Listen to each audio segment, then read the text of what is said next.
Oh, hey Eric, we're working on a basement in Portland today.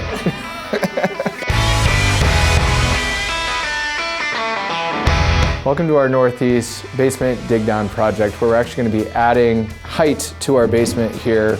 They used to have about 7-foot clearance. We're going to an 8-foot clearance for the basement. This was an unfinished basement when we started, and now we're going to be making it a more functional space for the clients. They're adding a bathroom, which will be going in this back section, a couple bedrooms, and then we're going to give them a beautiful staircase that wraps up onto the first floor, helping to match the historical integrity of the home. When we first started this project, they used to have an old brick chimney. We've actually demoed that chimney, opening up the space so that one of the bedrooms would not have a massive chimney going through it. By demoing everything out of the way, we've now allowed the space for our concrete subcontractor to come in, be able to dig this down, and now add footings and a new stem wall to act as our new foundation. We're leaving the existing foundation wall intact.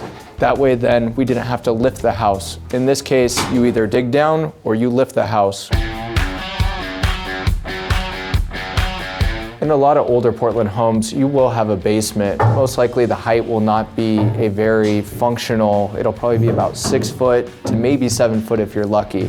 So in this case, when we walked in, this had the 7-foot ceiling height, but it was completely unfinished. There was no bathrooms, no bedrooms down in the basement. The original house has only 1 bedroom and 1 bathroom, a kitchen, and a living room. By adding a livable basement, we're adding twice as much usable square footage to the home. We're also adding another bathroom as well as 2 new bedrooms that will increase the value of the home in the end. In this project, we have 3 different phases, and the 3 phases just lead to us being able to keep this foundation wall intact and not ruin the integrity of the home while it stands. What we're looking at here is we have rebar in an open section as well as a section that has the new stem wall and new footing poured. We are now in our second phase, so we can see that the rebar is being placed in the second phase. This will all get poured, and then once we have that all poured and the perimeter is completely intact, we'll start to dig down this middle slab, giving it down to the finished height after we pour concrete. In order to take out everything, in order to add the height, we had to take out some structural posts here that were holding up the main beam in the entire house that's holding up the floor load. So in order to do that, we had to put in a couple temporary supports on each side. That way then the beam doesn't sag down. We cut those a little bit larger than we need to, so it gives it a little bit of lift. And once we install this post, we'll cut it so that it's completely level all the way down, and so it'll settle exactly where it needs to be. So the temporary supports at this point are holding up the middle of the house, and if those were not there, this whole house would sag down quite a bit.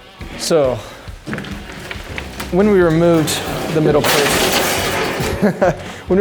post, here, we opened up our new footings. So these new footings will be supporting the posts that support the beam that goes through the middle of the floor here. We had to dig this all the way down to the same height that we did for our perimeter. They added the rebar cage, and then that way, when we pour this, we'll be able to add our post. In the bathroom here, we actually need to figure out where our plumbing's going before the concrete is poured. So down here, you can see that we have the rebar cage, we have our plumbing. Since we don't have everything excavated out of the space, they can't just come in and do their plumbing all at once. So what we're having to do is do this in a phasical way, where we're putting everything in that's going to be poured in the phase.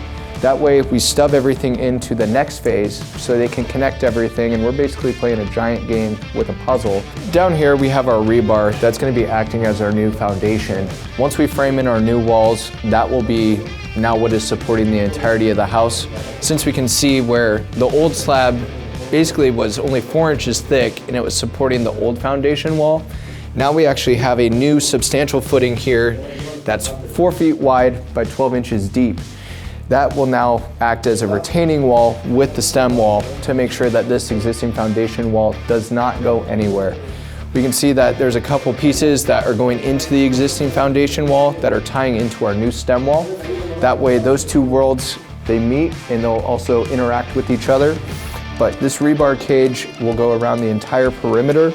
It actually connects into the phases next to it, so then that way it will act as one homogeneous piece. In order to achieve an 8-foot ceiling height here, we actually had to dig down quite a bit further. So we will be 8.5 inches, and right now we're sitting underneath 9 feet. So we're 9'6", to the ceiling height there. In order to do that, we have our 12-inch footing, and then we're actually gonna have 2 inches of insulation that will act as a thermal break so that you're not seeing moisture come up through the new concrete slab. And then we'll have a 4-inch slab that goes on top. So in order to do that, we had to dig down much further than the actual height that we're gonna be at, unless that you want a dirt floor as your finished floor.